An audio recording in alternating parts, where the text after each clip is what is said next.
Initially, I inherited my musical ear from my grandfather, my maternal grandfather, who was a shaped note singer in the rural South.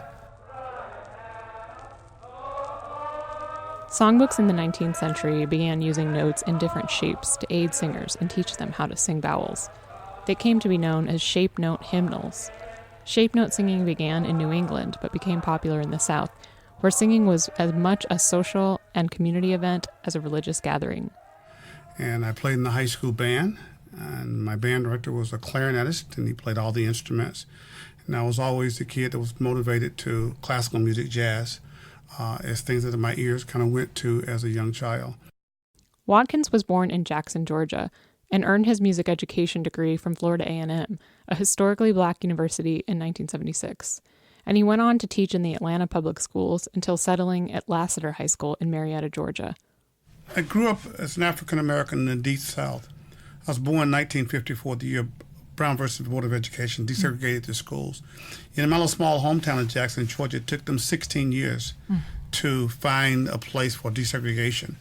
And so once we integrated our schools, we went to schools with the white kids for the first time. I was a junior in high school. And you get a little litmus test like anyone else does, and who can do this, who can do this. And I found out that music was the common bond for all of us as young students.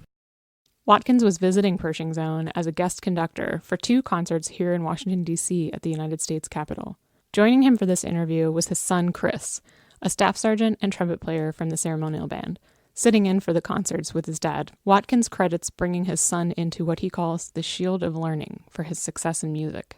I remember when I was younger, I would be at rehearsals, obviously even before I could play an instrument, and I would always be around the music and couldn't wait to be in that environment. So when I was in high school, it was exciting to be able to be around that. Watkins didn't insist that his sons pursue a career in music, but they had to take piano. It taught really valuable skills.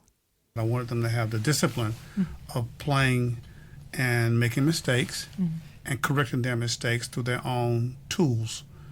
And so that was this extent of it, and they did that 2 years or so, and then they moved in whatever they chose to do after that point.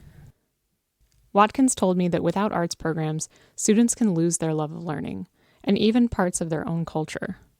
The schools rely on the 4 basic core subjects to make sure that the potential of the child academically does well. What they miss out on oftentimes are the arts, which gives you a motivation to live and to breathe and to express yourself. Chris said he learned valuable skills through music education that carry him through to the Army. Discipline, because even like I mentioned earlier, when I was playing piano at a young age, you got to practice to be good. You know what I mean? Like most kids, when they're 4 years old, they're not putting a lot of effort into anything, really. They're just kind of playing around. So when you're playing piano or trumpet, you have to work at it. You have to practice. You have to sit down. You have to have the discipline to go in a room, sit down, and play. So that's kind of, it's just a great way of, I guess it taught me just discipline and stick-to-it-tiveness with music. Watkins and his son don't have many opportunities to share the stage anymore, so it was a really special event for both of them. Feels like home. I haven't played under his baton since before I got in the band.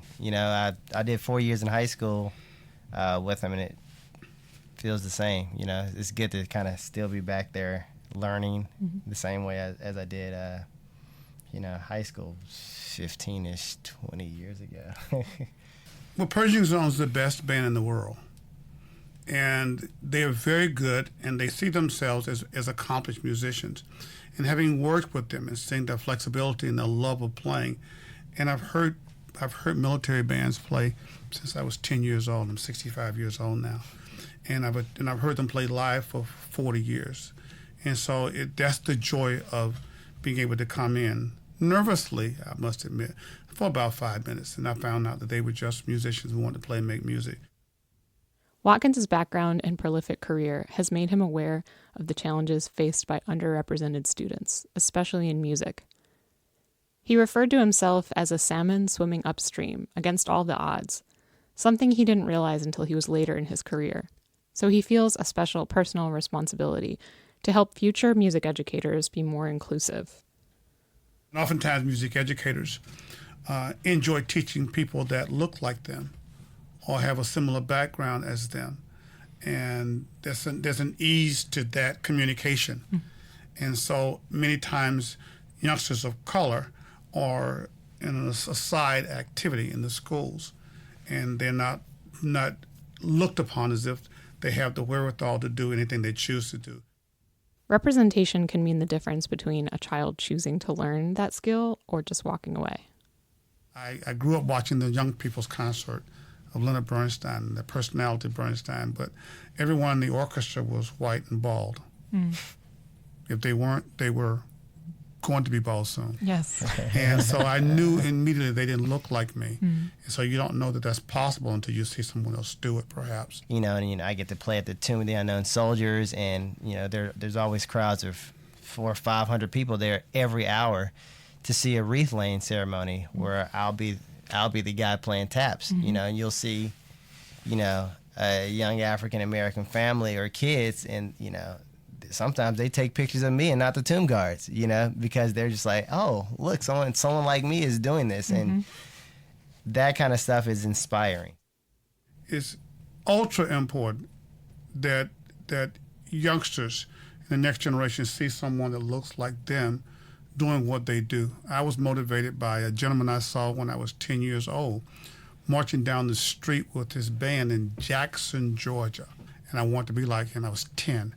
This was 64-ish.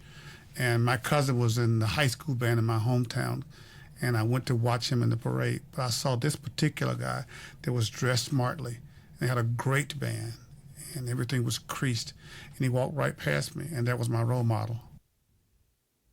What I am anxious in doing is helping to make the world better for my grandson so that he doesn't have any hurdles outside of the boundaries that he puts upon himself. And I hope that and I learned that the bloodline of a grandchild is important and is special. And so it gives me another generation of understanding family. But I want to make sure that he has a better place than Chris has had, or I had as a child, or my grandfather who sang shaped notes, who was never allowed to vote in America.